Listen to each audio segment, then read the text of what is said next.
দর্শক মণ্ডলী, আসসালামু আলাইকুম। আমি ডক্টর মোহাম্মদ জিলুর রহমান খান। আমি একজন সাইকিয়াট্রিস্ট। বর্তমানে আমি শহীদ সৈয়দী মেডিকেল কলেজ হাসপাতালে সহযোগী অধ্যাপক এবং বিভাগীয় প্রধান হিসেবে কর্মরত আছি, এবং আমার বৈকালিক চেম্বার হচ্ছে popular diagnostic centre limited, Shyamoli branch.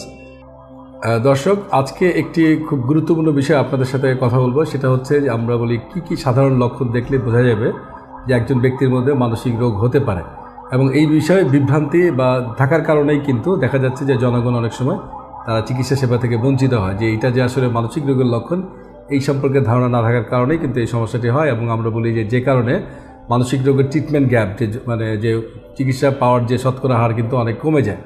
তো আমরা যদি বলি মানসিক রোগের যে শ্রেণীবিন্যাস, যেটা আমরা বলি diagnostic and statistical manual of mental disorder, সেই অনুযায়ী কিন্তু মনে হতে পারে যে মানসিক রোগের সংখ্যা কীরকম, অনেক কিন্তু আসলে। এবং ডিএসএম অনুযায়ী কিন্তু মানসিক রোগের সংখ্যা প্রায় 350-এর উপরে।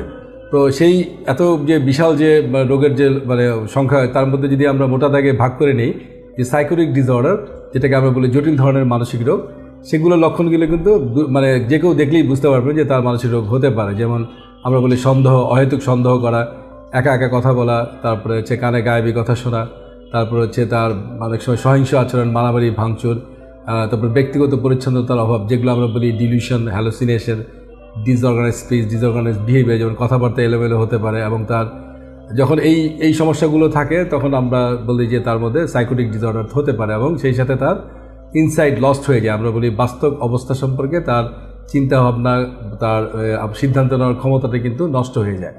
এবং এই সাইকোটিক ডিসঅর্ডারের মধ্যে কমন রোগগুলো হচ্ছে schizophrenia, bipolar mood disorder, delusional disorder, এবং এছাড়াও আমরা বলি মাদকাসক্তির কারণে এই সাইকোটিক ডিসঅর্ডার, এবং এছাড়াও কিন্তু বিভিন্ন ধরনের শারীরিক রোগ সেই কারণে হতে পারে। তা আরেকটি যে বিষয় গুরুত্বপূর্ণ, যার আসলে শতকরা হার বা প্রপোর্শন বেশি, যেটাকে আমরা বলি নিউরোটিক ডিসঅর্ডার। তো নিউরোটিক ডিসঅর্ডার বা আমরা বলি লঘু মানসিক রোগ, সেটা কিন্তু আপনার বাইরে থেকে কোনো ব্যক্তি আক্রান্ত হলে বোঝার খুব একটা উপায় থাকে না, কারণ সে কিন্তু আপনার 10 জনের মধ্যেই সমাজে স্বাভাবিকভাবে চলাফেরা করছে।